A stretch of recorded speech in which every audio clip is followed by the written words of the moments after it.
You are watching Access LaPorte County, Channel 97. Coming up next is the July 24th meeting of the Michigan City Historic Preservation Commission.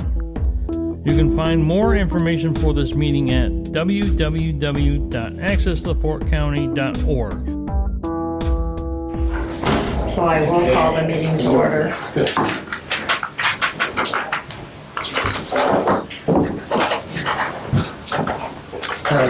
And now that Dwayne has a seat, I feel better about that. yes, I do.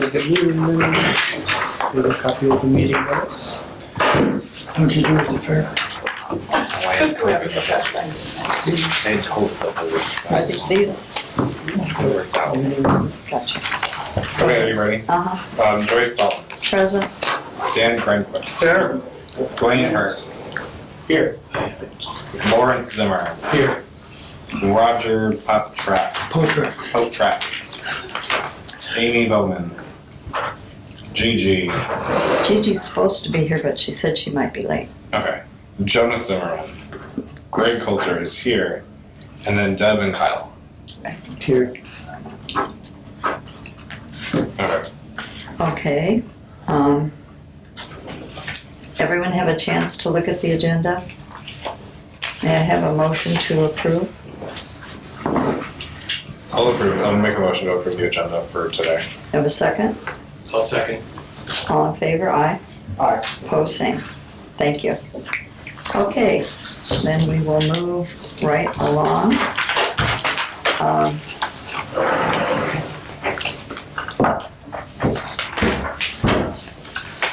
Are you ready, Deb? We didn't get any correspondence to my, No. poor Kyle never gets any correspondence. Can we wait a second and approve the minutes? Oh, no. Okay. Next time. Yes, may I have a motion to approve the minutes as printed? Move to approve. Second, please. Second. Thank you. All in favor? Aye. Thank you. All right, now, We're really loud with our eyes today. you what? We're really loud with our eyes today. Yes, they are. They want to be heard. Okay. It's Gigi. Okay. So Gigi's here. Come and have a seat. Come up. Oh, she's going to go that way. Can she find a seat? Next to Kyle. Okay. Kyle, are you ready? Yeah, I'm ready.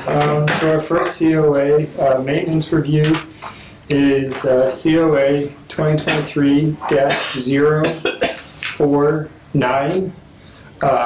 This is at 813 Franklin Street.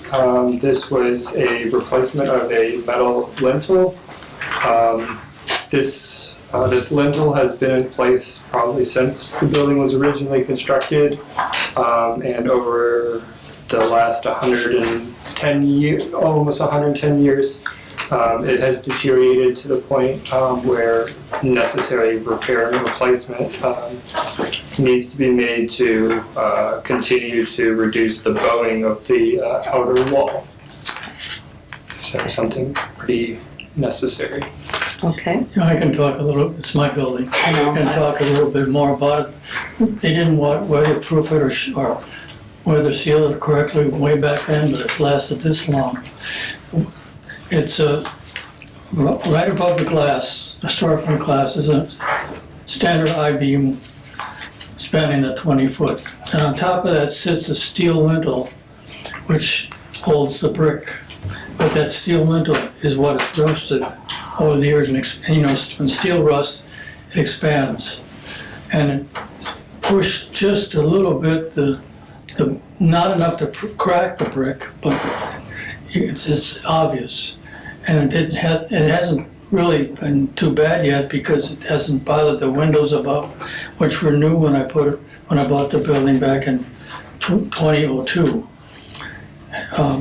So it hasn't hardly moved at all in that whole time, but the potential buyer then had the adjuster come out and they saw that and they want that fixed. So, and then to further keep it where it is, there are two brick pillars between the three windows, and we're going to tie those back into the masonry walls inside the building above the ceiling line, which you won't even see it. And this has all been designed by my structural engineer for quite a number of years that I've worked with. Okay. Well, good. And hopefully it'll keep the building around another 100 years. Built in 1904. That's wonderful. Wonderful. Okay. So our next one is COA 2023-052 at 117 West Loving Street, and this was a roof replacement. I don't know if the pictures have been attached, but when me and Deb went out, a new roof would be a good start, as well as replacement of the fascia and soffits. It's just almost a condition thing that to keep the building functioning the way it needs to. It's something that kind of needs to happen. So there was that one, and then the last one, approval has not been given to this one. So the last one is COA 2023-053 at 602 Spring Street, and it was for the replacement of soffits. So approval has not been given because the information in terms of color, kind of style, has not been provided from the applicant. So I don't necessarily want to deny it, but I also am not going to approve it. So it kind of sits until more information can be provided. Okay, does anybody have any questions to Kyle about? And an application like that, can the approval come anytime within the next month? So that if they get the information to you, there won't be any delay in that one?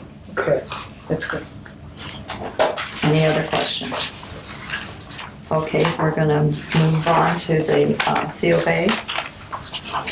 Okay, the first one, 2023-046, is for 910 Franklin Street. It's a contributing building, one-story building. The description of the project is to install a sign, 28 square foot sign in the window. At the time I wrote this, I did not have information on what the sign looked like or the materials or anything about it, but Kyle provided that today. And I did talk to the owner earlier today, so found out it is installed, it's a decal, it meets the guidelines. I see no problem with that, so even though on here I put motion recommended would be denial for lack of information, we now have information, so it complies with the guidelines. I would recommend approval. I'll make a motion to approve. Second. All in favor? Opposed, same. Thank you. Carlton, if you want to go. Yeah. Oh, you mean, yeah. That's all. I was the decal guy. Thank you, Greg, for the record, all understand. You abstain, okay. I'm in a meeting, I'll call you back. Thank you. Okay, the next one, 2023-047 for the Barker Civic Center, 631 Washington Street.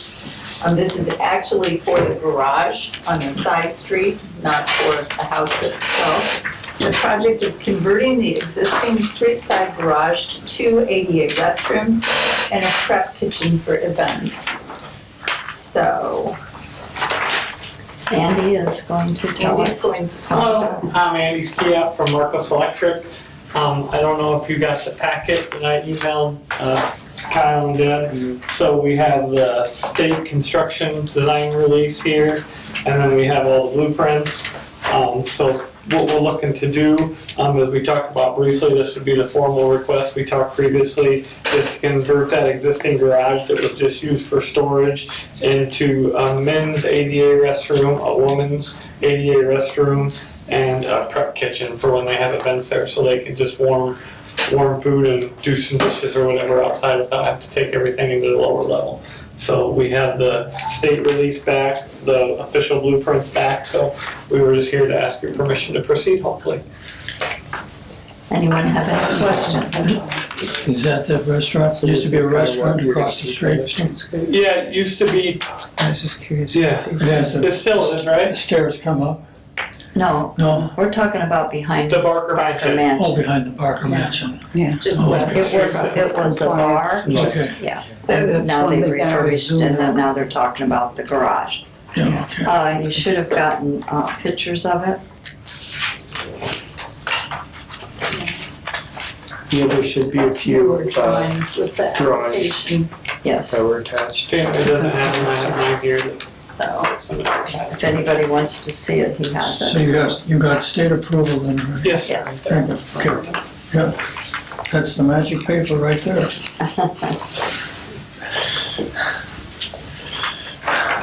No, it's really terrific. Those are both things that obviously, So this is. the food prep is necessary, but the Yes. accessible bathrooms is really important, and that's good too. All right, any questions?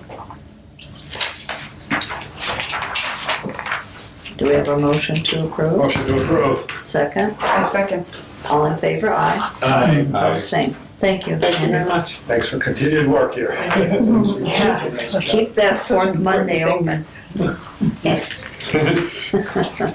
trying to recruit. I think he does keep it open. I know. You better, huh? Okay, next. Okay, this one is COA 2023-048. It's in American Foursquare. This is 501 East 10th Street is the address. This piece of property, this lot, actually has 3 buildings on it. And so the commercial building is on the corner, and then there's a house on either side. So we're talking about the house tonight that's on Lafayette Street, which is the first one that's going to be developed or rehabbed. And so its actual address is 308 Lafayette Street. The proposed project is replacing windows with vinyl windows. They're wood windows that are there now. Replacing the siding with vinyl siding, replacing the doors with metal. The design is undetermined at the moment. And painting the soffit and fascia. So, let's get to this. The finding in fact, the windows do not appear to be more than 50% deteriorated, not including glass. Vinyl windows are generally not approved in the historic district. The asphalt shingle siding that's on the house now is likely not original to the house. We took a piece off and there's wood clapboard siding underneath in the area where we took that off. Before approval of replacement siding, the asphalt siding should be removed to determine the condition of the wood below. Replacement siding, if determined to be necessary, should be from the list approved by the Historic Preservation Commission. Original trim should be retained, original doors should be retained. If replacement of doors is determined to be necessary, new doors should match the design of the existing doors. So the recommendation for the windows is denial of vinyl with a recommendation to have the window condition assessed by a window repair contractor. For the siding, denial of vinyl siding with a recommendation to remove the asphalt shingle siding to determine the condition of the wood siding before approving replacement siding. The wood trim should be retained. Doors, approval of replacement if necessary in the same design. Metal or fiberglass doors would meet the historic district guidelines. Final approval of doors could be by staff. And the soffit and fascia, approval of painting. So, big project. So, Did everybody get the packet that was emailed? Okay, so a lot of what's in the back of that is just around the neighborhood. I mean, almost every house that is in the back of that packet is just me walking in one block, taking 3 left turns.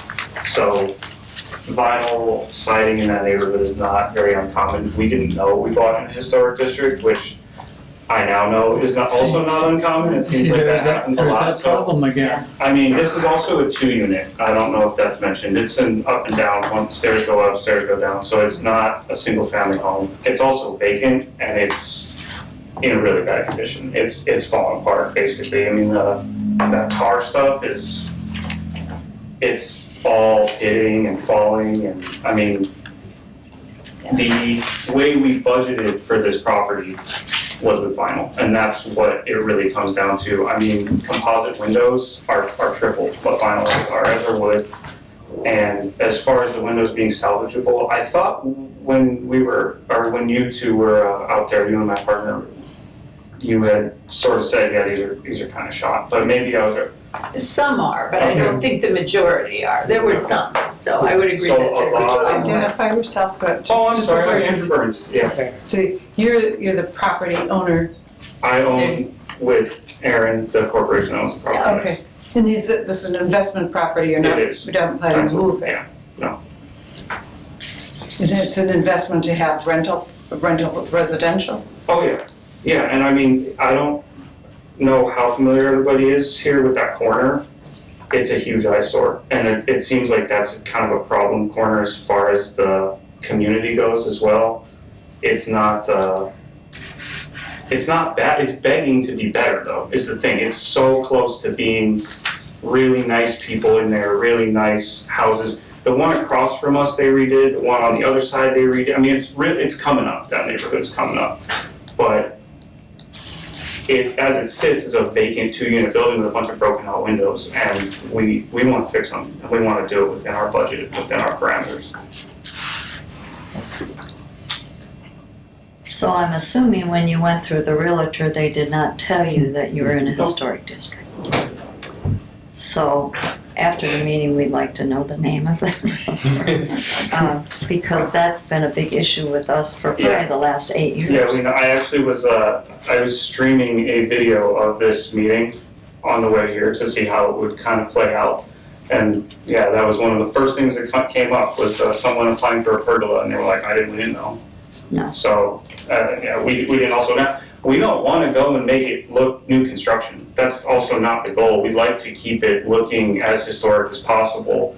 I did send sort of an addendum to the PDF. I don't know if you got the second one. The addendum is what I sent to everyone. Oh, okay. So then the first one was sort of our write-up and an explanation of the work proposed, and then the second one is just, there's a house on 8th and Cedar, and it looks beautiful. And they used Climate Guard vinyl windows. That's what we want to use.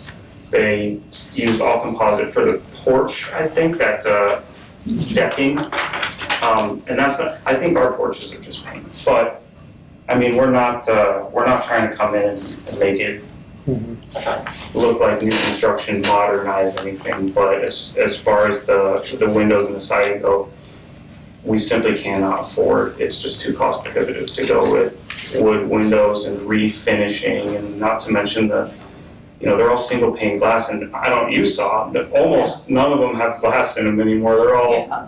plexiglass, people duct taped into there and kind of screwed the frames back together, and yeah, it doesn't sit there in good condition right now, but we could make it very nice. This is really a big problem because of the fact that this isn't an historic district, whether you were told or not. Of course. And there are standards for the historic district. And in order to continue doing what Michigan City wants to do in terms of the historic district, this needs to be altered in a way that's consistent with the regulations for an historic district. And what you're proposing isn't. And we understand that there are people whose places were built or altered before, and or without approval in some cases, and so that it's very hard to understand what to do about it. You, the owners of this building, also, from my standpoint, this may not be untrue, but it may not be true, but you may be taking advantage of a moment. We think Michigan City has some better days ahead, and there's on the verge of a good development for a city because of the things that are happening and the interest in the city because of the changes to the train line and just other things that are happening generally in the world, and we might be in a good place in terms of climate. So where's the hardship? This is an investment property. Where's the hardship? And you're not even sure what's underneath the siding that's there. It hasn't been removed. Where's the hardship? Nail after nail after nail to hang all those things up. It's split. It's rotted. It has to be rotted somewhere. They didn't just put it there because they covered it because it was deteriorated. I mean, The hardship for us would be the absolute, the agony of just saying, okay, we'll rent to the same people that, you can't, we simply cannot afford to do, and I'm not saying that that's your responsibility, it's obviously not, we bought it, it's our responsibility. I'm asking for leniency once because we didn't know. Now, if we continue to do this in the future and buy in a historic district, we will have to make our budget differently and we will have to compensate for that in other ways. But this particular time, it's on a 30-year note. I can put plexiglass and just tape it back up and say, okay, the inside's nice. I can rent it to the same people that are gonna break the windows out again, but I really don't wanna do that.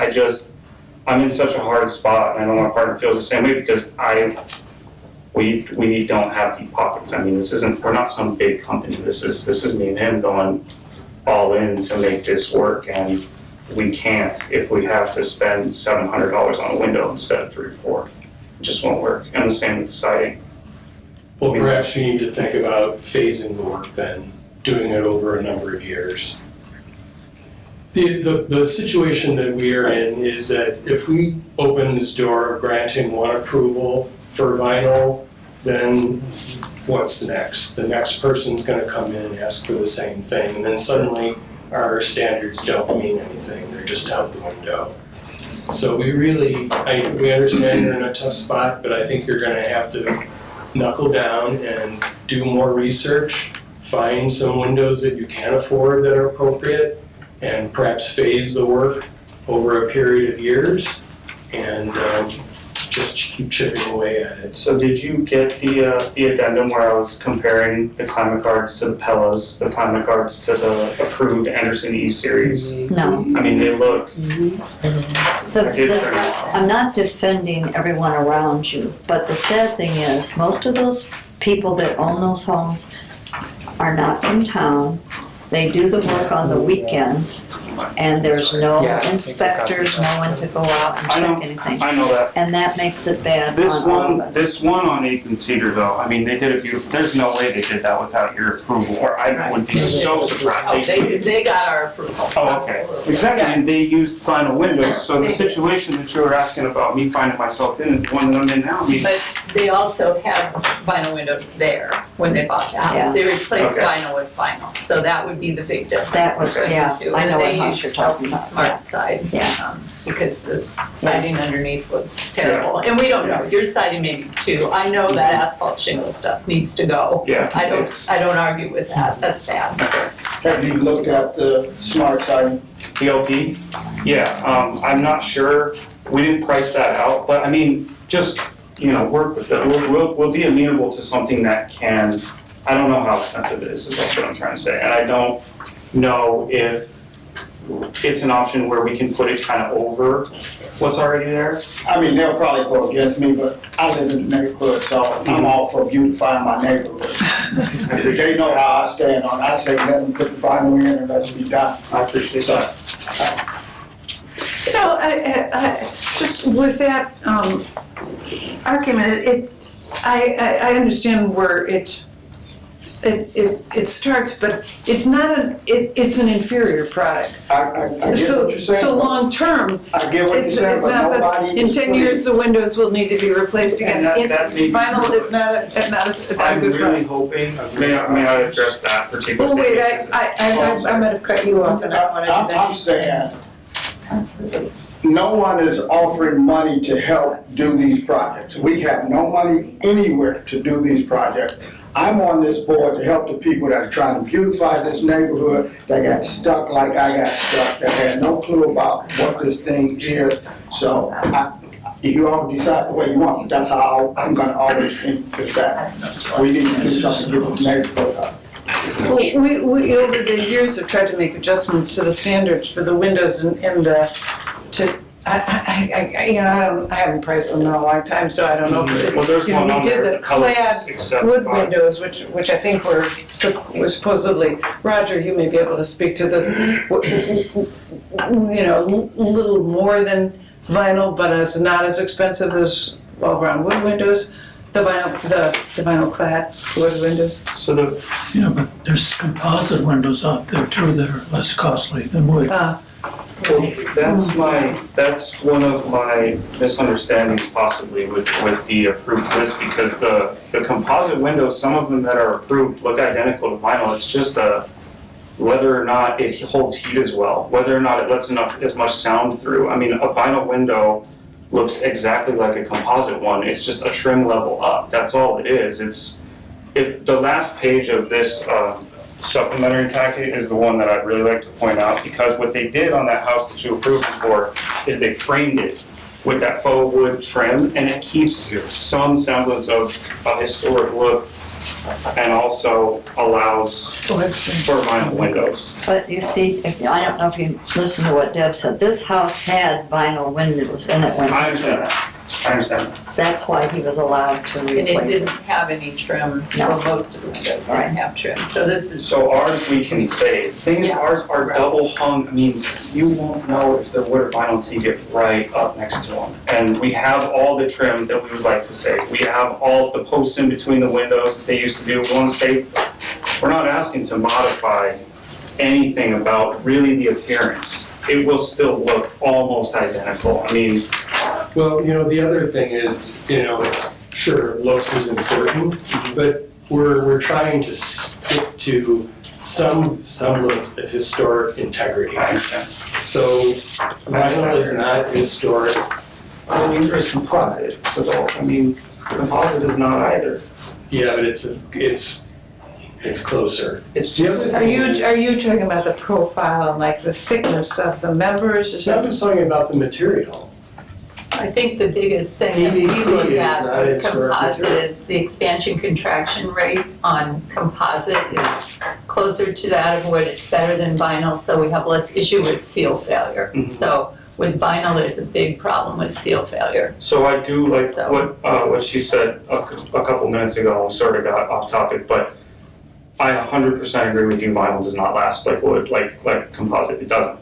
However, the rents that we can achieve in the area that we're in right now don't justify tripling our budget for windows. They don't. I hope the Climate Guard windows don't. I hope they'll do what you said. In 10 years, they twist a little bit, they don't open as well, they start getting, possibly we'll need to replace them. I hope in 10 years, we'll be able to justify that expense and say, we did it, it got us through, we made our money, it's nice now. Yeah. Now we can go back and put wood. Now I'll be here in front of you guys again in 10 years saying, remember me, I hope. I'm not asking for vinyl this time though. The other I won't do that in thing, 10 years. have you What other issues? So the siding issues and so forth? Larry's saying something. Go ahead, Larry. have you explored tax credits? No, I've not. That's a huge thing. If you're doing energy upgrades on these buildings, Mm-hmm. you will get a substantial tax credit for every window, all the insulation you put in, everything. Yeah. So that brings down your upfront costs. I mean, It's worth exploring, and it's an option you have to look at. sure. I'm not, I'm not a college graduate. I don't make that much money. I work with my hands full-time in Oswego, Illinois. And I'm doing this to try to get out of that cycle. I make about 40 grand a year. So a huge energy tax credit, there's only so much they can take from me anyway to make that little amount of money. I mean, It's off the amount that you're expending on the project, okay. not off of your income. Well, that's also a law too, so we're all up against the same problem, but at the And end of maybe the day. you should move out here. We're desperate for I'd trade love people, and to you'd move probably out make here. a Honestly, I whole lot can't more than remember most weekend. college graduates. I know, I would love to move out here. I do. Here's a place for you to go. Well, I can't, because I'll just run my AC and all gonna go out my window. There are some other issues with siding The and so forth. siding, yeah, the vinyl siding I really struggle with, probably more than the windows, to be honest. But I think the first step would be to take off that awful asphalt shingle siding and see what's under it. And we did, about 5 years ago, take one apart, similar vintage house, took off the vinyl siding, took off the asphalt shingle siding that was under that, and found that that asphalt shingle siding, we went back and did some record checking, it was in South Bend, so they have some pretty good history. That had actually been put on within about 10 years of the time the house was constructed. And it actually, there was a layer of tar paper underneath there. I didn't see that when we pulled that shingle off. I don't know where it is. But that actually preserved the wood that was underneath. And we were able to take everything off and just paint the wood, which saved us a boatload of money because we didn't have to do anything but paint it. Would you be willing or interested to work with staff over the next couple of weeks and come back at the next meeting so we could revisit this? Yeah. Yeah, I have permission at least, so I did look up a different version of, a different session of this meeting. And I understand that it's easier to get approval, at least for the side of the house that doesn't face the street for windows, because right now, it's not safe. It's not safe, we can't leave tools in it, we can't, I mean, you can push all the plexiglass out of 3/4 of the window in the whole house. It's bad. I mean, facing 10th Street, at least for now, and then we can revisit. Well, this goes back to Larry's suggestion too, in terms of phasing it. If they were able to put vinyl windows in on the sides of the house that are not facing the street, they might be able to afford at least to put the better windows in on the front side. And maybe over time to upgrade some of the others too. I mean that's kind of an approach too. Yeah, I think Can you it's a compliment. Wait, you're cutting in and out. okay. Let me walk from. I apologize. I'm trying to think. Whoever's been helping with the sound, I appreciate it. I'm trying to walk out. It's just a better reception of it. Just wanted to kind of second what Andrew's been saying. I mean, from a cost perspective, it is going to be a lot more for us to kind of put those windows in. But at the end of the day, we are just trying to find the area. I mean, I look at this as kind of a win-win for everybody because it is a huge eyesore there in that corner. And I think if we can get in there and make that nice, hopefully we can kind of bring in different tenants and kind of bring the area up. Like you guys said earlier, you guys put in, the city's done stuff with the sidewalk, they're moving the train in. There's a lot of, pluses that are going on in the area. I think this is just going to be a win-win if we can just come to a compromise, I guess. So like to your point, if we come back in a month, hopefully we have everything we need. I don't know if you guys can hear me well or not, I apologize. No, we can hear you, but does that sound like an option if we okayed the vinyl for the sides and the back of the house at this time? And then on the front of the house, you used, what? I think, if we could do it this time, and then if that's how it is, I'm okay with working with you guys to get it safe. Like I said, there's doors, they're held together with screws. I can't leave any tools in there. I don't dare put anything nice in there because I'm afraid it's going to doors, somebody's going to come in and take stuff. So I really want to get the windows at least to the point where I can shut them and lock them. And the same thing with some of the doors. And then, like you said, if we can do stuff on the outside in the beginning, and then maybe revisit, we can look at other things. And then, unfortunately, I am actually on a family vacation in California right now, but I will be there with Andrew next time. So hopefully we can kind of meet and kind of revisit it at that point. Okay. Does that sound agreeable with everyone? So can I ask a question real quick about the exact terms of that compromise? Because that doesn't sound unreasonable to me at all. I thought it was gonna be up on the screen, sorry, so I didn't bring my own packets. I don't know where we are. The windows that face the street, I wanna say there might be 6. 7. 7? I just counted them. Good job. Okay. So here's the front. And there's, 2, 4, 6, I wanna and say then our 7. count for the building, for the whole building is like 28. And the attic windows, can you save those? Those up above? I don't see any reason not to. Yeah, there's no reason not to save those. Yeah. You just paint them because it's not heat holding Nothing's any happening heat. It's up not, there. yeah, no, they're fine. Okay. Sometimes those get overlooked and I failed to ask about that earlier, but I No, had and a they're not feeling bad it was- either. Yeah. And Interestingly enough, the ones in the front of the house are the worst in terms of rot. I don't know why. Yes, they It's did like they all had, the yeah, and there was storm weather windows at one point, and those all broke, and now those frames are kind of hanging in there. Yeah, if you had storms, that would have made a big difference on these, but when those Yeah, are in the gone, there's just. Doesn't do In the anybody any basement. good. Yeah. Now, with the siding itself, and I know we talked about taking it off and looking at the wood, how much then do we need to do? And the reason I ask that is the wall are properly insulated in the house. So by having those shingles down there, it further insulates the house. So the last thing I want to do is take off all of it and say, oh, yep, it is bad, we gotta redo it. Well, if you, What I'd rather do is go over top of it and use that for more insulation for the house itself. but when that happens, when the siding comes out in front of the trim, you know, because now you've got 3 layers of siding, you've got the clapboard siding, you've got the asphalt siding, you've got whatever, even if it's vinyl, now you're out beyond the face of the trim around the windows. Oh, yeah, so the windows will be really deep pocketed. Yeah. That's carpentry. You can So- push the trim out, bump it out. Plus, if we're replacing the windows, if you're worried about how far back they are set off the street, you can just edge them forward and you'll have a little bit more facility inside. I mean, You know, you may be missing an awful lot of stuff that some professionals might advise you about, and I'm not suggesting you even have to hire people, but besides understanding all the regulations and what is going on in Michigan City, and we welcome you here. Michigan City's Chamber of Commerce is very welcoming to new people coming in. They like that. But there's a lot of stuff going on here.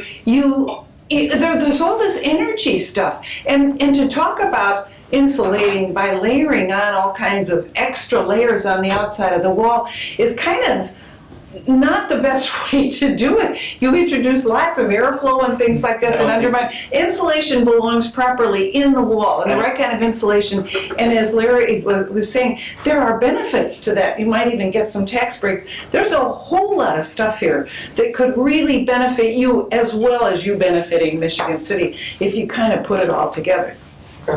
Yeah, I really think you need to, I don't know anything about your background, but you really should get some professional help on this restoration.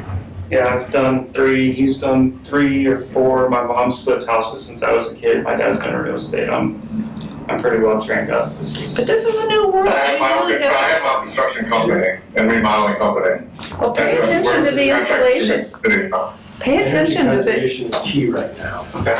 I mean, not only just for your saving of money and your tenants' saving of money, but their comfort, you know, their health and safety. It's all connected, and it can't be done just a little bit here and a little bit there. There's nothing better than just doing a project right from the very beginning. I'm 100% in that. We're here for the appearance of it, the jurisdiction of this commission here, so why don't you do maybe like we've talked about the backside of it, start with that, see how things develop, work with the staff some more over the next few weeks, and then maybe come back next month. I did find, one last thing I'd like to address, I did find it's not in here, it's vinyl siding that's the hook, it's exactly the same size as the clapboard that you exposed. I think it's within half an inch. So it would be a narrower. It'd be really, really close. It's just, what's under there is I think 5.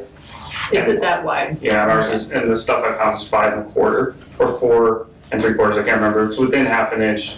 It would look almost identical. I mean, if we could go I guess over. I just really struggle with putting I vinyl know. over that many layers of siding. My husband hung siding for years. I know this look, I just see it oil canning on that south Well, if you side. don't nail it, I mean, if you screw it in all the way and it expands in the. But still, when the sun shines on that vinyl and it's It's already going balanced. over, I don't care if you do put fan fold underneath, it's still gonna, over time, you're gonna see all those layers. It's just not gonna lay nice and smooth over time. Proper insulation has to do with the air infiltration too, which comes from bats of insulation or insulating materials, and not from layers and I did layers not and say layers. that I was trying to insulate the building with Okay, the let's roof have a siding, motion nor did for I what order we've it. got Just going. said, Well, Right now, and it's you doing can it tell this board has an interest in working with you. Yeah, absolutely. And besides the improvement to this area, Michigan City has a lot of people who need modest housing. We don't have to make it the Taj Mahal. There are a lot of people who need things that are not gonna have really, really high rents. So I think this could be a win-win situation. Okay. But for now, we're looking at the appearance of the guidelines for historic preservation. So if you're willing to work on the backside, work with staff on the siding and other potential developments or other types of product, then see how that goes. So that would be my motion to approve the backside And the sides. and the sides to start with, and then work with staff on the siding issues and inspect that, and then investigate more for the front. Okay, I appreciate that. Okay, we have that motion. Do I have a second? I will second. Thank you. All in favor? Aye. Opposed, same. Okay, thank you.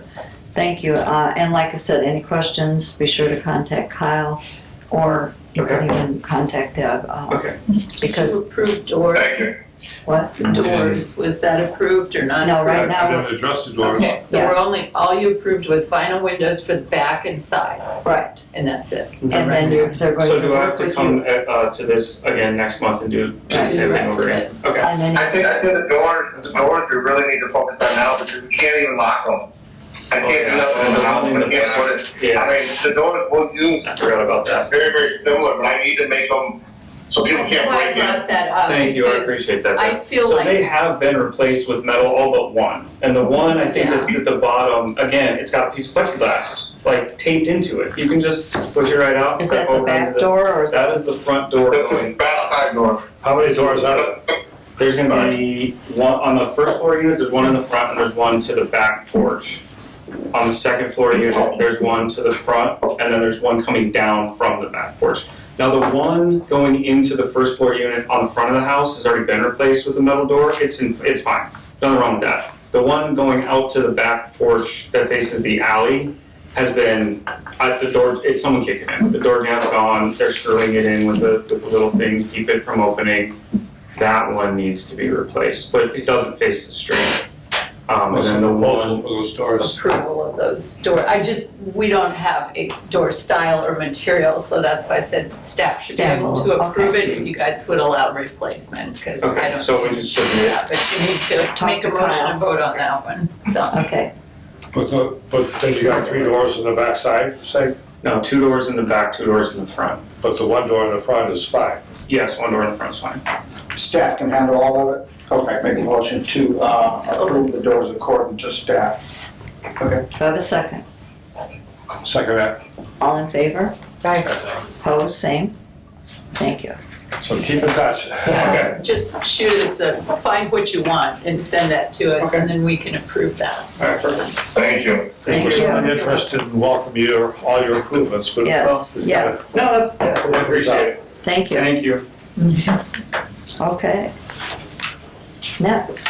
Okay, finish my notes so I remember what yeah, I'm supposed to do. that was a long We need to work Yeah. on it. Okay, all right. All right, sorry, I gotta go fight through rush hour traffic to get back to the property. Okay. Thank you. Have I fun. really Thank you. appreciate your time, thank you. Thank Thank you. you. Don't forget your folder. The rush hour is over, don't worry about it. Yeah. Okay. Now we are think on we can to skip 519 Washington, that is COA 2023-050. This is a contributing rated property, and we've looked at this before, siding and such. This time we are looking at windows. There's an extensive list of windows that you should have with the application, of all the different windows in the house, what's proposed to be changed, what's not. There was a floor plan there, and everyone has been given a letter, so I use those same letters. It was excellent, and that's also something we want to try to do going forward, is to be very specific when people are asking to change less than all of the windows, so that we know absolutely we're talking about the same windows. So this was a very good application in that way, so. The staff recommendation is we want to infill a number of windows, G, H, L, P, S, V, and W. They want to fill those in, side over them, and then replace window Q. So all the windows that are proposed to be covered over or changed are at the rear or the side of the property. They're minimally visible from the street. Most windows to be changed are in areas that will become bathrooms or kitchens, or where a wall will go where a window is now. So that's why they're asking for that.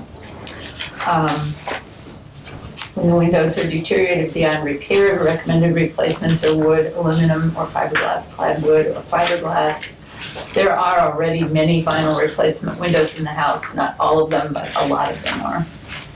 And then they are also asking to widen the side door.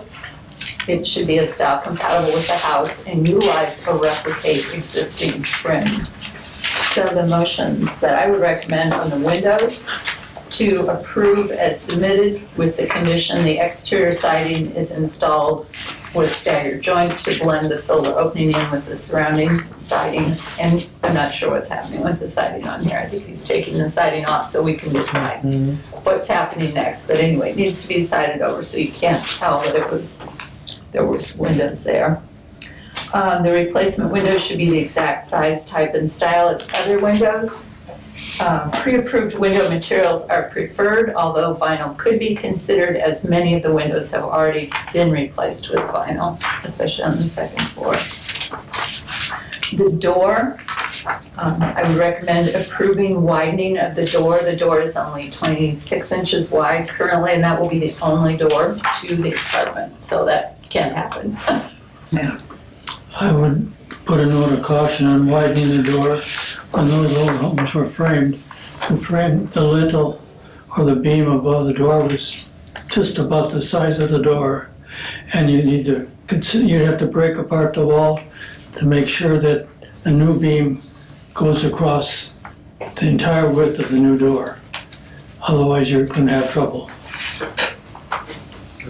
Okay, then no. Well, there's a couple of it, it's gotta be widened, yeah. Oh yeah, that's a cool thing. That it's not called a beam, it's called a lintel, when it's over a door. And it needs to be absolutely, the minimum is the width of You can the. see in this photo that the door, the wall that it's in is precious little over 36 inches wide. I mean, there's just room to put a door in that wall. Because it sticks out. We measured it, but I don't. Was that in the packet? That's in the staff report. So. Are you talking about this little side door? Yes. So that's, the unit that goes to is in the back of the house, and that's the only door, is that one. Yeah. So. Is there a code minimum for a door?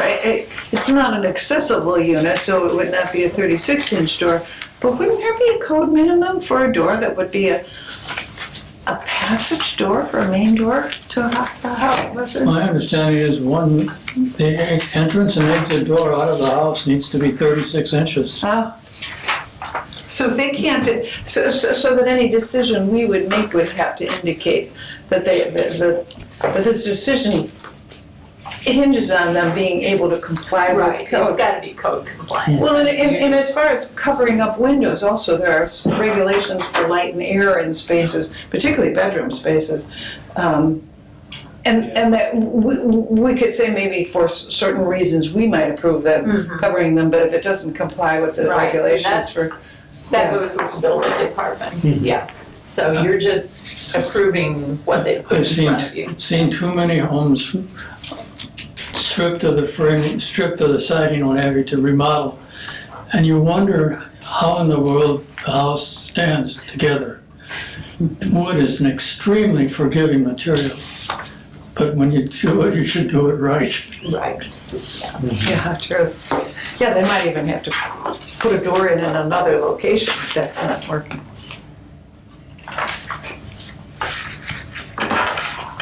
Yeah, that's really true. Finished. That's all. Does anybody have any questions for Deb? Good job. Is anybody here representing that property?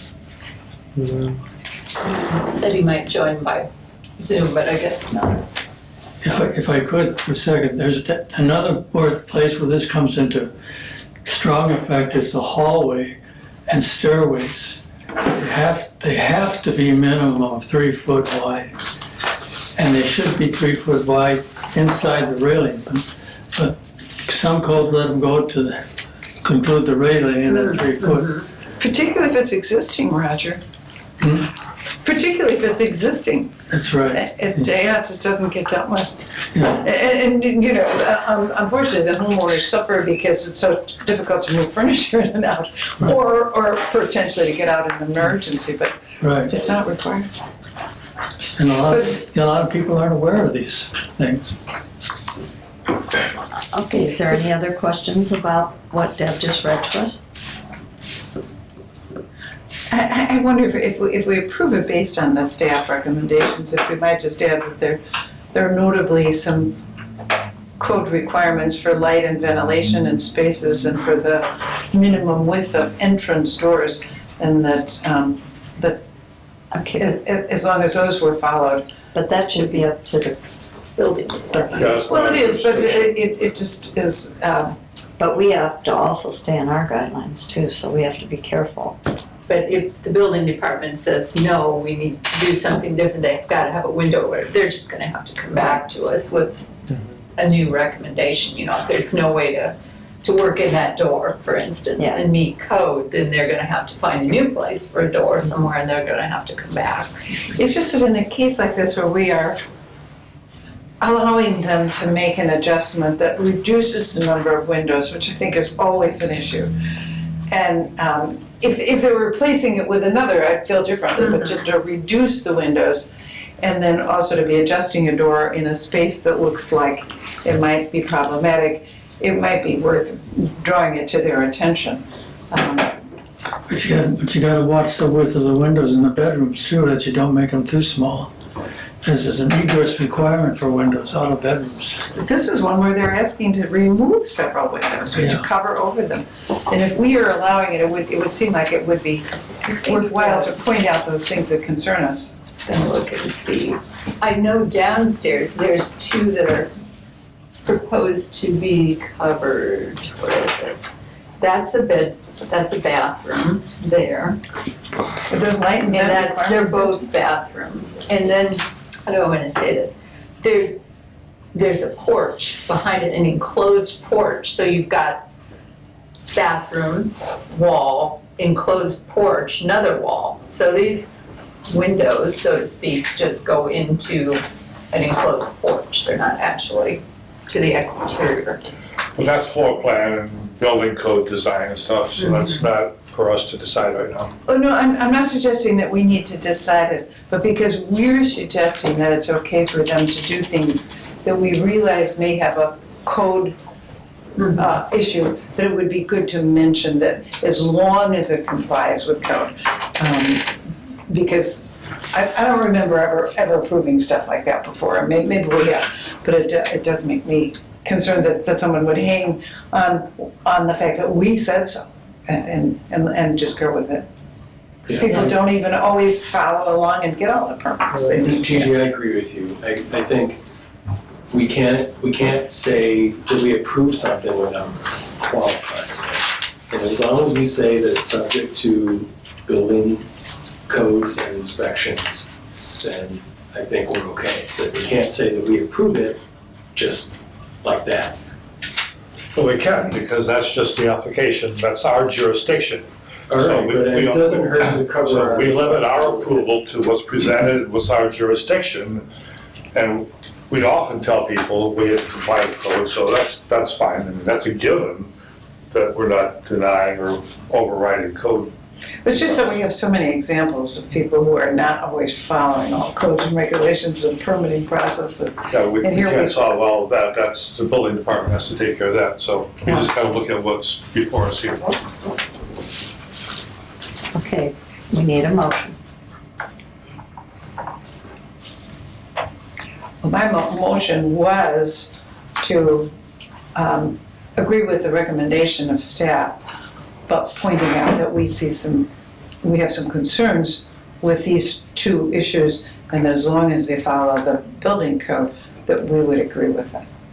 All right, do I have a second to that? Second. All in favor? Aye. Aye. Opposed, same. Okay. All right. Okay, so the next one is 218 East 8th Street at COA 2023-051. This is a gable front contributing property. What is it, 208? 218 East 8th. So the proposed project is repairing the front door, repairing the front porch, and replacing the side porch. And let me see, finding of fact, the 6-panel steel exterior door that was proposed meets the historic district guidelines. The wood deck is at the rear on the alley side. It's on the side at the rear. I guess I want to say it that way. There is no door on the back. It's on the alley side, but clear at the rear of the side. And it also meets the historic district guidelines. So staff recommendation is approval as submitted. That's your property? Oh, yes, this is my husband, I've been here some years ago. But yeah, I own the property at 218 East 8th Street, and I know you guys probably been wondering, it is an eyesore, I'm not ashamed to admit it. But I'm here to get some work done to the property, at least my first thing is to make the building safe. A tenant tore those doors off. We still don't understand why, but he did. So I want to at least get the doors on the front, replace both of the deck and the porch on the side to at least make the building safe. And then the next project will be to take those shingle things, I don't know what they are, on the building, take those off. You know, she said something that I kind of wondered what that was, but I think my wood would be preserved because I just see that black. That tarpaulin, That it often does. It's crazy, Yeah. but it really does. And I think that's, because I don't know if I was talking to somebody about it. Huh? It was me. I was so concerned because that building is so huge. And I was like, man, I don't know if I'm gonna be able to afford siding on it. But I think when listening to you, I think the wood be okay. So we would probably paint that. That would be the third project. And then windows. I did start on some windows before. Window World came out and swapped some out. So we would probably use him and go along with the side. But it would be a phased project. There's no way I could turn that because I do want to gut the inside. There's old knob and tube in there. So I'm gonna take all that out, put a new furnace and everything in it. So the outside, we're looking at maybe 6-8 months to get that, nice looking. But then the total project, maybe about 2 years. So, but I've already talked to them about that. Whatever fee I had to pay for it, sitting here thinking, it just is what it is. And did you always know that you were in a historic district? But see, I'm a realtor. So, in defense to some people coming from Illinois or other areas, maybe the realtors, it should be maybe on the website, the MLS, when they look at a property, this is a historic district. I don't know who that guy was working with. He owns several properties in the historic district. He should know. Oh, so he should know. Okay. Yeah, well, but I'm from Michigan City, born and raised here, so I know that's a historic district. So that's why I ain't got too much to say. I mean, it is what it is. I just was kind of curious, because it's been a minute, just kind of curious about some of the guidelines and stuff as far as, because see, I felt like with those doors being off, I did have somebody that was supposed to repair them, but you know how that goes. I maybe shouldn't have come to the board for that, just to make the building safe, to put the doors on. So that was kind of my only concern, like, why wait? Because then somebody else was living in there that I didn't know was there, and I had to threaten to get the cops to get them out of there, so. But, yeah. Well, whatever you submitted was staff recommends approval based on what you submitted, so I make a motion to And he's been approve as good. presented. Do I have a second? Yeah, and we'll continue working on it. All in favor? Aye. Opposed, same. All right, thank you. Thank you. Thank you for every little bit of work. I'm trying. And spread the word about all And the see, you other. know, but that, like I told him, or maybe one of them other people down there, City Hall, you know, that's my property, and I know that area, and I know it's an excellent area, and that's a hot spot. So it's been time for me to do what I need to do with the property up. You think it's a hot spot? I know it's a hot spot. It's 8th Street. That's close to 8th and Pine. So, just so people like Dwayne who walks the neighborhood be happy. Help me out. Yeah. Thank Spread the you. word to Thank the you. other realtors, let them know. I think they would. No, they don't. They That's so don't. interesting. They just It's like we finally got Am I that good? side. Yeah, you're All good. right. You're good. Thank you. So I'm probably the gonna next send couple of you, weeks. yeah, I'm we'll gonna get those doors. send, okay, and I'll send you the approval letter and everything, yeah. Okay. We'll be good. We'll just keep working All together. Okay. This is great that we finally get a realtor in here to kind of tell the dirty laundry. They know. Yeah, yeah. That's good. Okay, the next COA is 2023-54. It's for 614 East 10th Street, a non-contributing building. It's had so many alterations to it that resulted in a non-contributing rating. So in those cases, we actually look at it as new construction. The finding of fact on this is the existing porch is not historic. You can tell that pretty easily by looking at it. The existing porch is unsafe. Replacement of the existing porch with in-kind materials and design meets historic district guidelines for non-contributing properties. Recommendation is approval as submitted. And Mr. Tillish is here. He's been patient. Yeah, my name is Joe Tillish, and I own a property at 614. That porch is pretty well shot. It's become a safety hazard. I don't want to do anything to increase the size. I don't want to change the design. I want to make everything the same, keep it the same. All I want to do is tear it down and put up a porch that looks just exactly like what we've got now. And then it'd be out of treated lumber. I don't know how you feel about treated lumber. That's what was on it when I first got the building. And so I would, stick with what you guys recommend. Unless you've got pictures of porches that you would say, here, we'd like to have you put up something of this type, that would be, Does everybody have that picture? So because it's replacing existing, that we would not get into worrying about the materials being the right color and matching and so forth. I mean, if It's it were just- to go back to a porch that was on there in the beginning, who knows what that would be? And we can't hardly ask for that. It's obviously been changed, this little roof is new, who knows, it probably a porch went clear across, I don't know, but we can't hold him to that. And because the house has been so altered, It's you just can't a go back wooden, what was there. I will agree, it is not handsome at all, but it's there and it's non-contributing, so we're able to approve replacement exactly like it is. okay? Well, your decision now is kind of a cost-effective, probably decision to just make it safe and. Yeah, you could probably go one of two routes. You could probably tear the porch down and replace what is actually defective. But by the time you add up all the wood and stuff that is defective on the porch, in my opinion, it's just as, might as well spend a few extra bucks and put all brand new wood.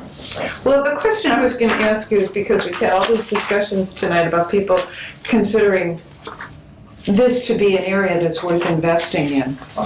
And would it ever be worthwhile for a property owner like you to look more long-term to determine whether or not you want to make some more significant improvements to the exterior of the building to make it more attractive for new renters potentially in this? Well, I tried that. I tried that with the building right next door. And the board shut me down right now. They just said, no way, you can't put on the vinyl siding, you can't change the windows. So I just sold the building. I said, the heck with it, I'm not gonna, yeah. I tried to make it like the gentleman over here said he'd like to see improvements in his neighborhood where things look nice. And then, I'll give you an example. I put a deck on the building. The address is 612 East 10th. And in my opinion, I thought to myself, you know, let's build this deck a little bit different, a little bit larger. Let's make it nice for the people to come out in the summertime, maybe do some grilling or sit outside and watch TV. I spent, I don't know how many thousands of dollars on materials and everything, and put an overhang and everything over the deck. They made me tear it down. And they says, well, I said, why? Well, because you're not set back far enough. And so I went to the next block, which was right east of me, and there were 2 houses, maybe possibly 3, but I remember 2. Didn't even have a setback, and they were brand new construction. Brand new construction. So I just got disgusted and I says, hey, you know. That's too bad. As a businessman, it's a little Yeah, more it's, important you know, to look at regulations for the city and to understand what the zoning and the regulations are that control your. So That's why that's too with bad. It's too bad.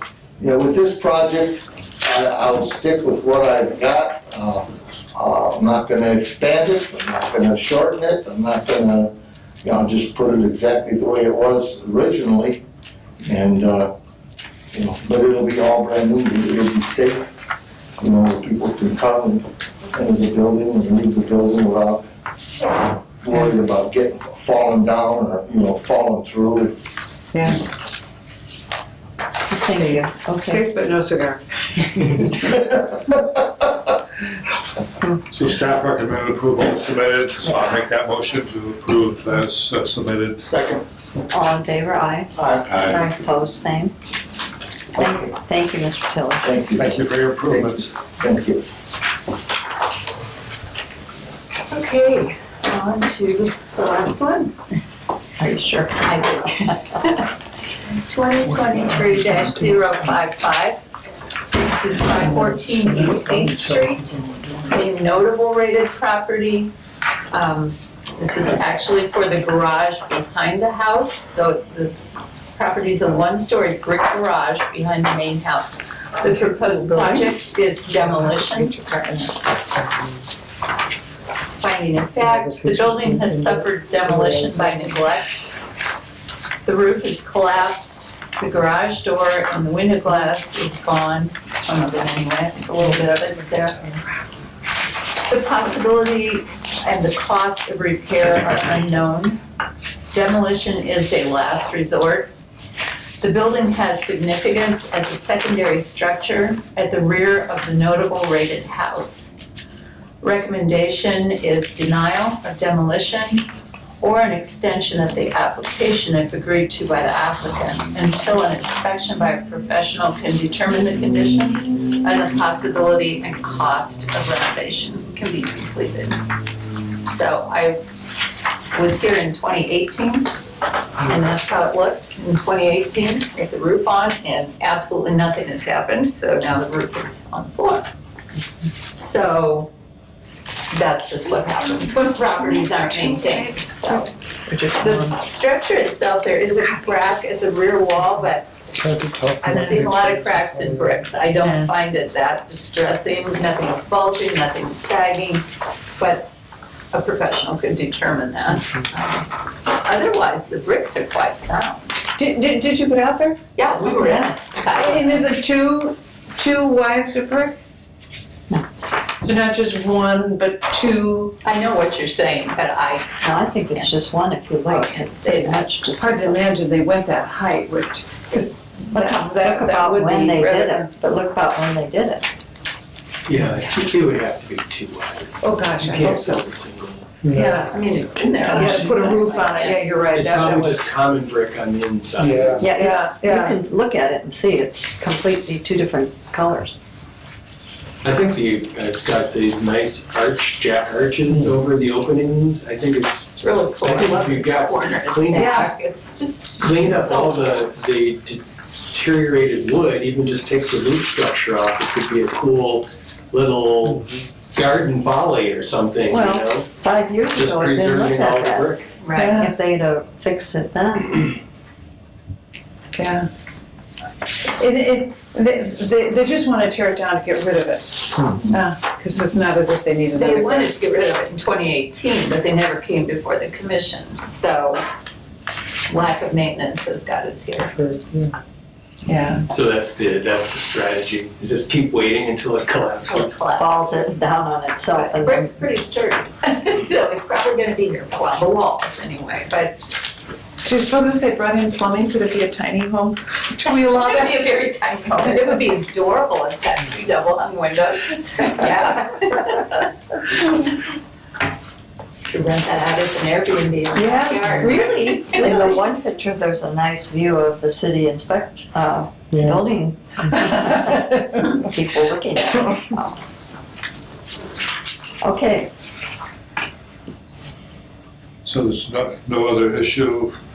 The owner hasn't said anything, so. there's no owner Yeah, here. motion to approve denial as recommended. I second. Okay, all in favor? Aye. Opposed, same. Okay. Very good. And look, Andy's still here. He wants to go. He wants to go. Just entertainment for the evening. I like to say, I always think that's polite, we used to say. Well, we appreciate it. I Don't did, expect it. I did get a letter. Did anybody else have this letter? It wasn't signed. Request for the exception of the use of vinyl windows and siding. Yeah, that was. And it's for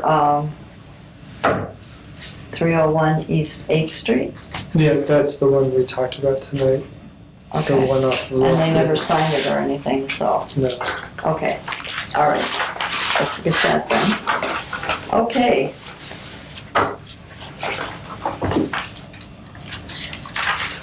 Do we have anything else to come before us tonight? I have some information on the page. Pass that down there. We keep talking about getting the word out to the community. One goes to, This is the Beacon. I go here a lot for clients and a lot of the brokers go here. See the top page there, way in the middle, you see kind of a blue box. That's one of the properties we had here tonight. But there's no indication down at the bottom that it's in any historic district. But over on the left, that's highlighted yellow, is the box that can be clicked to present the maps that are in the bottom picture there that shows the historic district.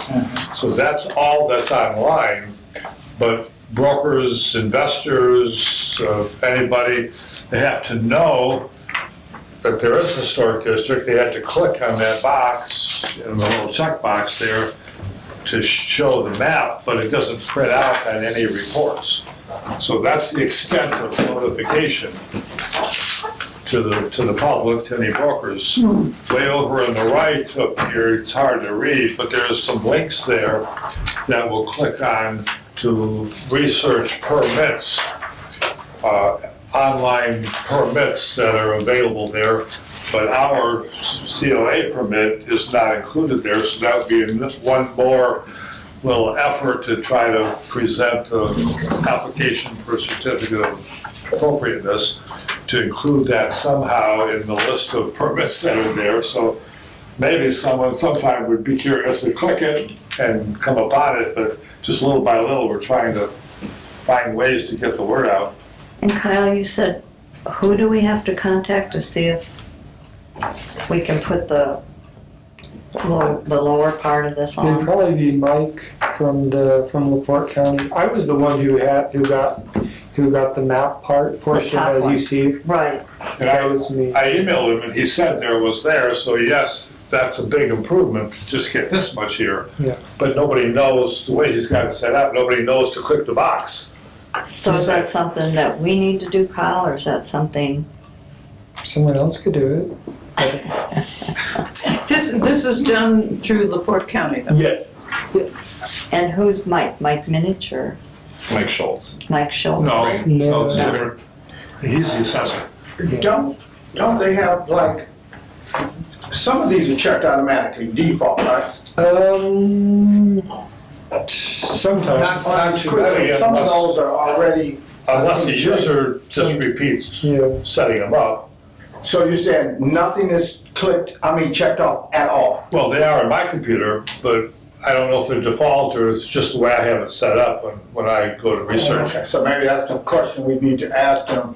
Can that be made a default for the ones that are in historic districts? That's an option. It's If interesting. it's automatically checked, then anytime they're looking at Michigan City, they're gonna see the map there, they have to uncheck it to. Right. or that might be a simple solution, yeah. Does every realtor refer to this before they list something, or? I don't know that everyone does. I doubt that everyone does, because they're not all, Well, it was interesting what Ms. Jackson said, all the realtors know. Well, they don't know. yeah. Luckily, she does. She lives in the area, so she Yeah, may be and I don't more. know what real estate agent she works with. Right. Yeah. But It gives you a lot of information. I mean, I know about it, I work with a lot of clients, and I check those things, but not all realtors look into the background, and I even talked to the title company, trying to see if we could get some statement on a title company. But unless we could get a blanket conditional, like a CCR or something on the property to record in all the parcels that are in the district, it's not gonna show up in a title report. So there's not much we can do with that. And MLS is controlled by whoever. That's a private company. Okay. What does MLS mean? Multiple listing service. Okay. That's what every realtor uses. Okay. And that covers Lake County, Porter County, LaPorte County, maybe St. Joe, a whole bunch of counties. Lower St. Joe, yeah. Kind of northwest area, there's Newton, Jasper counties. So You would that's a private just think company. realtors would know enough to look at that. This is historic districts and historic designation for buildings and stuff all over the place. You know, for all different kinds of unusual New reasons. realtor don't have a clue what we do. But would they already want to give that information? They should. Obviously, If they you're are. trying to sell a property, then you might want to not give that information even though it exists. But if you Because- fail to fully investigate, isn't a realtor held responsible for that? Probably not. No, Hiding or they don't not? they don't practice law, they just fill out forms, Yeah. make offers and do marketing. Well, isn't that the same as having full disclosure about a property? No. Like a hidden defect? It's not the realtor's responsibility to give the post, that's what the property owners do. There is a They sales should. disclosure form that they have to Which they should, fill out. yeah. But especially if it's investment property, all they have to do is say, don't live here and don't know. And that's what happens to a lot, Larry. It bothers me when I come down Pine, there's a house on the, I won't say what corner because I say it all the time. But they took the windows out over the weekend. This has been probably 10 years ago. Nice big windows, and it's rental property. Put new windows in all the house. There's this much wood on the top and this much wood on the bottom and the little window in the middle. It looks awful. They did paint the wood to match the yellow brick. That's all they did. And when the city tried to find out, they did it all on the weekend. And you know what? They didn't remember the company that did it. So it's things like that. You'd think the people that own that property would check into that, but they don't. Not if they don't live here, they don't care. But the city should have the owners responsible, for God's sake. How you gonna, they don't remember who did it, Gigi. It doesn't matter who did it, they paid for it. Oh, But they paid for it. No, they did? Anyway, this is just a little bit of information as to what's available out there for people to know and find out if they can, but Can you I gotta- ask you a question? You can say no. Would you mind getting the number of this Mike from, I've emailed them. or could you maybe call him? I'll follow up, that was a good suggestion. Yeah, and maybe we could get at least that done so that realtors can click on something. Yeah, if it pops up by default, every time you look at Michigan City, that would be fairly noticeable. I think. Yeah, that would be great. Yes. Yeah, Well, if you don't mind doing that, yeah. appreciate that, Dan. If anybody wants to volunteer to help him, I'm sure Dan would take all the help he can get. Well, that's just an email, I'll follow up and see, but thanks for the suggestion. Yes. Did we at some point then talk about sending out a letter and a brochure to every resident in the district? Yes, we did. We talked about putting it in the with the water department, and the water department's willing to do that if we come up with what we want to put in it. So I guess. What if it was just a simple letter, 2 or 3 lines, and a copy of, the map? Of what he just An showed. 8.5 by 11. Will they print the paper? The water department? No. So we have to have a budget to print, Yeah. because the ideal thing to print would be, the map of the districts. Right. Say, if you own or live in this district, or you do contracting work in this district, or you're a broker that wants to sell or purchase property in this district, you need to come here. But we're talking about just sending that letter in the water bill to all the houses in this area, which is. Well, okay, who's gonna go through it? Who's gonna go through and do that? I thought the water department would put this. If I owned, let's say, 3 properties here and I don't live here, the water bill comes to me wherever I live. And do you think I'm going to do that as the owner of that property if I'm not made to? Do what? Abide by what you're telling me. Well, I think we were just talking about trying to at least make sure Oh, I they knew. agree, but So the if thing they- of it is, the water department, what we're asking it to go into everybody in the district. So let's just say somebody in Chicago owns 10 properties, only 3 are in that district. Are they gonna pay attention to that? I don't know, I'm just trying to be the devil's advocate, I guess. Well, most of the water bills will go to the tenants anyway. No, they don't. They go to the realtor. They go to the owner of the property. No, they go to tenants, No, they don't. It depends. because I see it all the time. It depends, because the water bill is gonna go, if you had to go get your own water in that home, That's different. it's coming to the person that lives there. Right. But if the owner is paying for the water, Yeah. then it goes to Yeah, the so owner. whoever signs up for it. Yeah. And most of the rentals, it goes to the owner of the property. Because they're afraid the rental won't pay it, the water will get shut off, and then you've got 2 or 3 apartments. But that's who we want it to go to, right, to the owner. Yeah. Right, yeah. So, I mean, it'd be good if we can get it to. But Well, all we have talked about was just trying to get some more information to people to make sure that we disseminate this a little bit further. And if it's just several hundred homes, and if we have a 1-page document, because it only needs to be this much of it. That's why I think what Larry is suggesting, just. The other half of the page could just be a notice, and it's just included, and if it could be in color, it'd be great, because it might draw people's attention to it. What the water department likes, when I went to talk to them, they like it to be the size of an envelope, both sides. So that it just can be inserted, it doesn't have to be folded. So it would have to be the size of an envelope, Yeah. a business envelope, both sides. Oh, really? And they don't care, they like it to be color, but they don't care if it is color. Right. Because the page Do 1, 2, that goes into the bill all the time is a full 8.5 by 11 But inch that's grid. the water department's Like the beach paperwork. Yeah. They would do the cutting. Yeah. for an insert.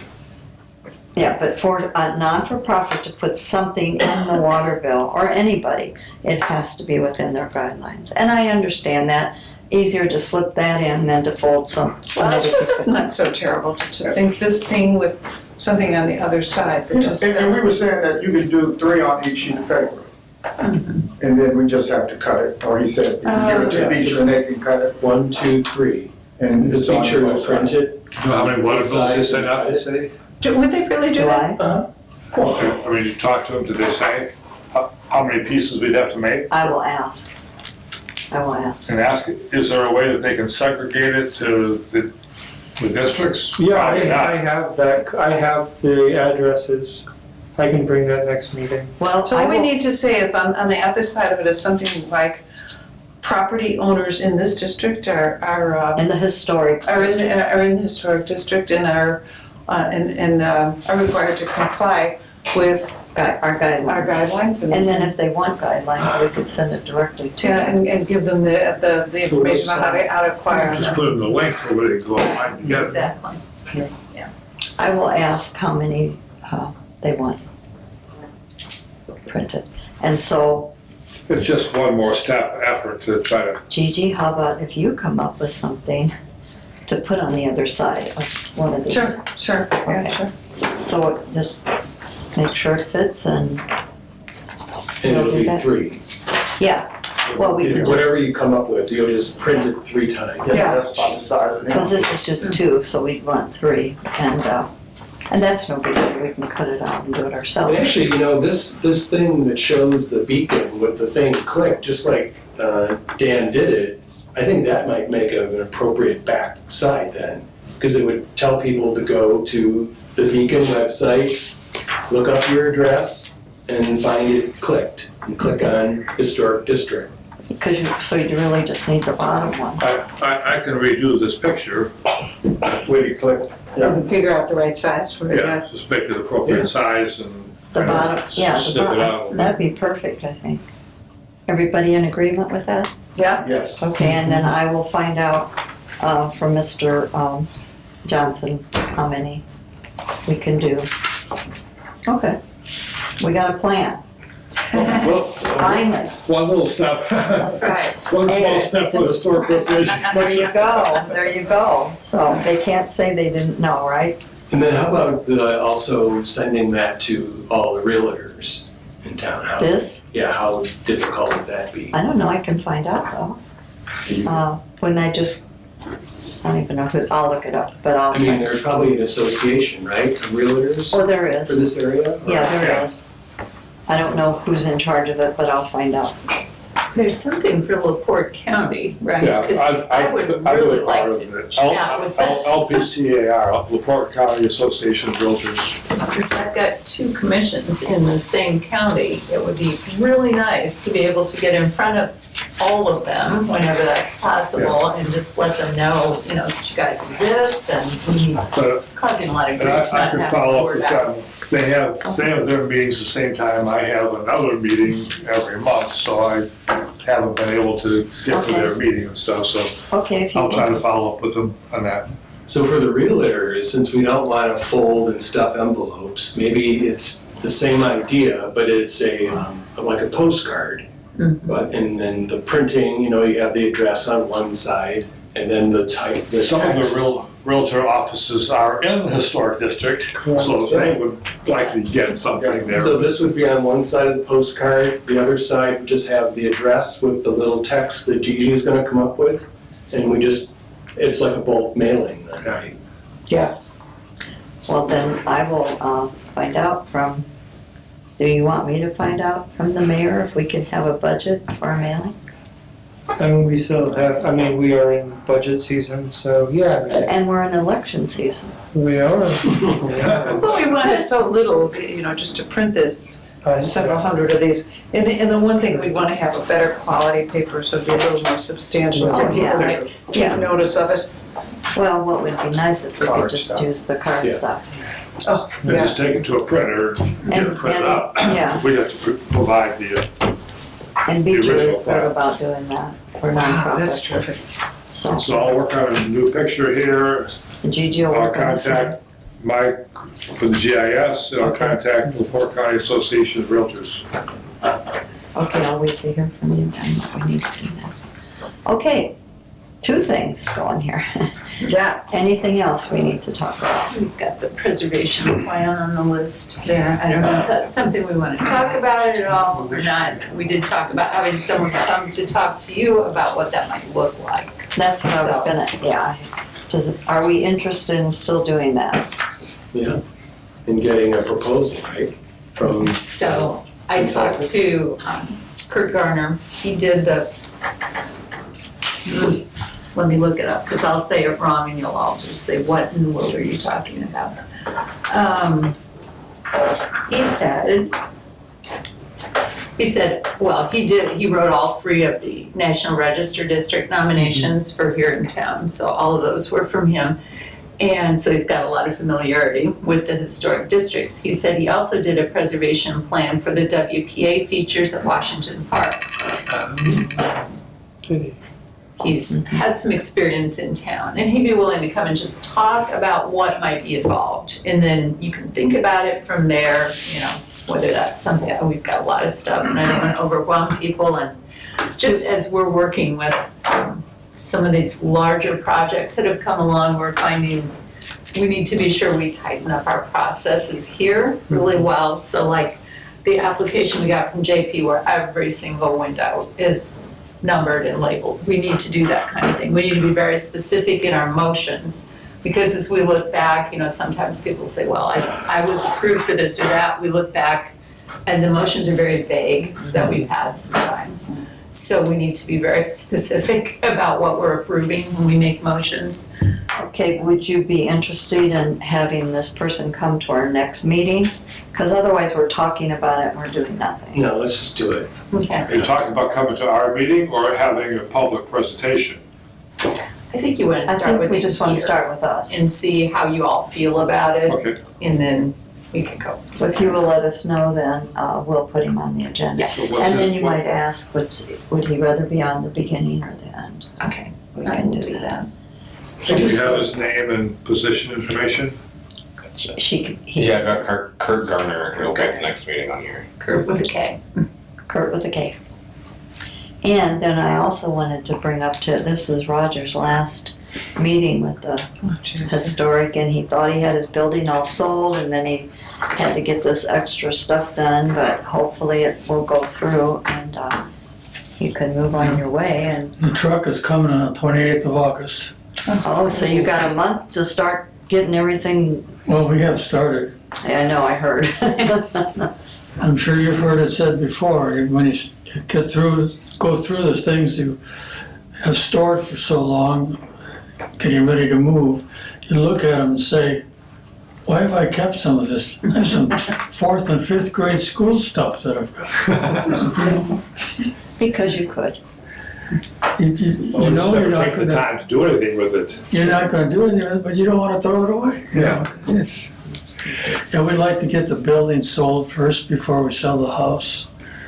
And the house is in disarray because we're packing up and what have you, so our realtor suggests we wait until it gets all, until we get moved to even put it on the market. Oh, okay. If it's all empty, they can do a virtual staging of the I property. was gonna say, you have to do the HGTV because you have to stage everything to sell it, and then you gotta move all that out. And we've heard it said many times that the house should sell fairly easy for its location. It should. You know, being right across the street from school. All brick. You got a carport, and you got a nice screen porch, yeah. The only thing it doesn't have is air conditioning. Can you believe that? I don't have This guy does not have central air. It's hot water heat. You still can have central air. For falling back. I would take hot water heat over central air any day. Oh, no, I'd like both. Both is good. All right. Well, I'm glad I had the opportunity to work with you folks for several years now. A few years, yeah. Thanks for all your input and Yes. help. Thank you. And good luck with you and your wife, too. Thank you. Yes, Larry. This is a question for Dan. So if my concern is, we could spend a lot of time and effort notifying people, but what if somebody comes in and says, even after, like say they bought a property in the historic district, but then they come in and play dumb and say, well, I didn't know. Is there any way that we could, how could we positively assure that a person who's buying a property knows that they're buying in the historic district? Like, can it be just another form that they have to sign at closing that says, yes, I realize that I am buying a property in the historic district, and sign their names? And Well, probably one way to try would be if the city council would pass an ordinance that would put, not a lien, but it's like a CCR, like a covenant, condition, and restriction, something that's recordable against all the parcels of property that are in the districts. Then it would be recorded, then it would show up on the title report, just like an easement kind of a thing. So if there's some way, but there has to be some Is that some illegal? law, some authority. Yeah, that's what I was gonna say. I mean, developers will do that if you're developing and they record easements and CCRs, covenants and so But forth. that's a legal piece But of paper. we can't do that just unilaterally over property. Yeah. But I've talked So to we'd town have to- company and they say there's not too much that they can do. But if the city council made that, I don't think, That would be a place to I start, to think see you'd if they start can there, but I pass don't an know if ordinance. legally they could. Because legally, would every city then be allowed to tell you what you can and cannot do? Period. well, and Well, Deb, you I can wonder buy if you've ever seen the this zoning. happen at the state level, because, there's certainly an awful lot of forms that have to be filled out for all different kinds of things. And would that be a state function or county function? or- It's equivalent to a zoning ordinance. There's so many things you zone, agricultural or commercial or R1, R2, R3, R4. I mean, everything's regulated that way. There's easements, you got water utility easements and right-of-way easements. There's all kinds of things that are recorded. But So that's not something you sign when you buy a property though, is it? No. That's why I didn't think so. Well, But your point is perhaps that these are things people should know when they're buying something. If you had an inspection and something was missed, you're gonna be responsible for it, that's all there is to it. Yeah. And no one's gonna come back and say, oh, that's really too bad, we should fix this for you. You know, your comment about zoning designation is interesting. So like, what if, a house across the street is zoned, I don't know, what are the zones around here? Is it There's residential, there's business, This is there's commercial. R2A and R3A. So what if it had an H put after it for historic? Or HD added after the zoning for these districts? Well, that kind of thing is possible, but that has to go to the city council. Yeah, sure. And then we've got a unified But see, what zoning I'm ordinance. trying to get at is, I don't want to give anybody an escape route, so, or play like dumb and like they didn't know. Whereas if you buy something in a zoning district that has an HD after it, then you can't say that you didn't know. Yeah, Correct. But A lot that- of people, don't even look at don't even know the zoning of their own house. I was gonna say, we'd have That's to what I say do what with a lot of- HD stands for. yeah, but you have to change the zoning map. So that's a whole county and city, that would affect the city of LaPorte as well. Right. Because we've got a unified zoning ordinance for the county, city of LaPorte, city of Michigan City. So they're all kind of connected that way. But that takes public hearings, that takes some motivation by the city council, and maybe election year might help, I don't know. We haven't got much time left. But it's not a public outcry kind of a thing, No, so it's just managing the city. What kind of signage do we have? I don't know if this is a slight change of topic, but so those are things that you either can ignore when you sign up. Because if you're signing 75 pages of stuff, you're just flipping through it, one of them just has that on it. You don't know. Or it's a mailer that you get once a year and you just kind of don't look at it either. What kind of signage do we have in the neighborhood? There's the electric box. There are signs that say Metal historic signs. district. We actually Yeah. had someone come in here with this, I had no idea I was in a historic district, and they have the metal sign in their yard. They have to be mowing around it. And they So- don't know it. Yeah. That's the thought I had is that sign doesn't say what that means. Right. But Yeah. Wouldn't you want to know if it was in your yard? yeah, so if the person's electrical box that has the big Alston Grove with the pretty poster on it, Mhm. yeah, so that doesn't help either. It didn't in that case. I'd like to think that it would. But then again, it doesn't say Elston Grove. If you live here, you have to get permission before you do anything in the exterior of your home. I live close to Goshen, and Goshen has very similar signs for districts and neighborhoods. They don't have a historic preservation commission. So you'd see that same sign that says Parkside Historical District, It just means that's what they call that particular area. They don't have to get any permission for anything there. So, you know, it identifies the area, but it doesn't really tell you what your responsibilities are. So, That you have to do anything about it. right, exactly. Just like, oh, that's nice, but And here in Indiana, the vast majority of typical residential real estate transactions are between brokers and title companies. In Illinois and Chicagoland, 99% have lawyers on both sides negotiating the deal.